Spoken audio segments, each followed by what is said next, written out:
Bom dia aos ouvintes da Rádio Cidade, bom dia aos ouvintes do Manhã Cidade. E como todo sábado a gente chega por aqui para tratarmos de política. E olha, esta semana foi uma semana de conflitos e nós inclusive começamos por um conflito internacional, que foi o conflito iniciado pelo Irã, sábado passado, diretamente contra o território israelense.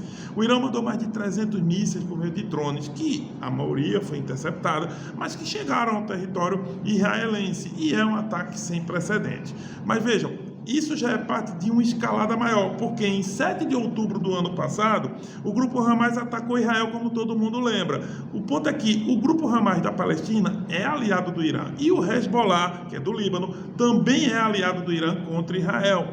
E aí vejam só, depois daquele ataque de outubro, Israel invadiu a faixa de Gaza, mas também tratou de retaliar contra o Irã. Eles fizeram o seguinte: agora há pouco, as forças de defesa de Israel atacaram a embaixada do Irã na Síria, inclusive mataram 8 funcionários do governo iraniano, e entre eles um general da Guarda Revolucionária do Irã.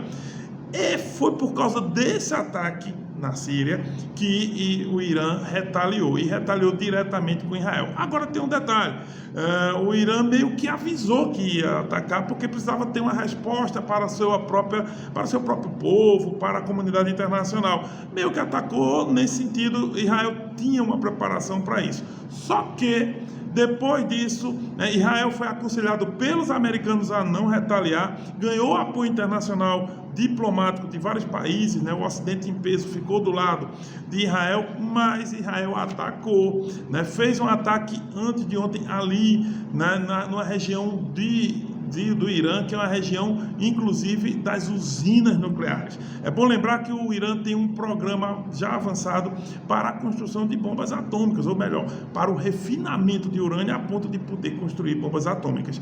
E Israel atacou essa região, porém foi um ataque calculado, porque não chegou o ataque israelense a essas bases, inclusive chegou perto, mas o Irã, inclusive o Israel não assume que fez esse ataque, e o Irã está botando panos quentes, dizendo que não foi um ataque forte e não precisa retaliar. A questão é justamente essa: se houver mais um ataque de um lado e do outro, acabarão em guerra, e essa guerra seria sem precedentes naquele território. Lembrando que uma das consequências desses ataques já é bem clara: o preço do barril do petróleo no mundo todo disparou, No Brasil as consequências são: primeiro, o dólar disparou também, os americanos dificilmente vão poder baixar a taxa de juros, portanto o dólar vai continuar, vai ser mais atrativo para os investidores deixar dinheiro nos Estados Unidos, fazendo com que a gente aqui no Brasil talvez tenha que aumentar a taxa de juros também. E a Petrobras tem um dilema: depois da alta do preço do petróleo, será que o nosso combustível vai aumentar? A conferir. Bem, continuando nessa semana de conflitos, houve outro conflito interessante no Brasil. Já é um conflito político. Arthur Lira, presidente da Câmara de um lado, Lula do outro. Sabe por quê? Por causa daquela votação do Chiquinho Brazão.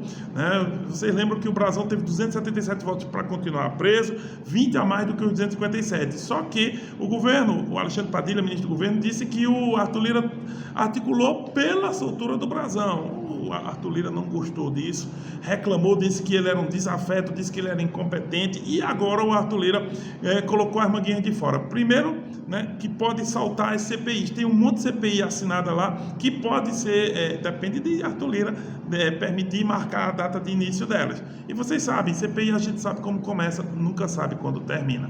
O ponto é que Lula chegou a ligar para o líder do governo, Zé Guimarães, que é do PT do Ceará, para saber o que estava ocorrendo. Por quê? Porque o Arthur Lira pegou um decreto do presidente sobre igualdade salarial de homens e mulheres e patrocinou um decreto legislativo para derrubar esse decreto da igualdade salarial. Assunto de igualdade salarial é um assunto caro ao PT, então é claramente um aviso, um recado do Arthur Lira dizendo o seguinte: eu também tenho a força. Mas aí, a conferir. E, por fim, uma questão local, que é uma solução de um possível conflito. O Vônei Queiroz, do PDT, ele articulou em Brasília ali com Baleia Rossi, do MDB, fez foto e tudo mais, mostrou o TBT, dando a entender que poderia buscar o MDB para o lado do palanque de Zé Queiroz, ao menos no segundo turno. Percebendo a ameaça, Toninho Rodrigues fez o quê? Pegou um voo, foi para Brasília para negociar com o MDB, né, nacional. E realmente fez foto com Baleia Rossi, presidente nacional do partido, fez foto com o Fernando Dueire, né, que é senador aqui de Pernambuco, para conseguir manter, né, a pré-candidatura dele aqui em Caruaru. Lembrando que ele já conversou com o Rodrigo Pinheiro, não chegou a acordo nenhum, e tem essa investida do lado de Queiroz. Então Toninho vem ali, né, tentando manter sua candidatura, já fez chapa de vereadores, justamente para poder disputar em outubro, mas que tem um certo assédio, né, em cima do partido, tem, e por isso ele parece estar correndo atrás. Mas enfim, vamos ver como que nos reserva essa semana. E eu volto sábado que vem aqui no Manhã Cidade, se Deus quiser.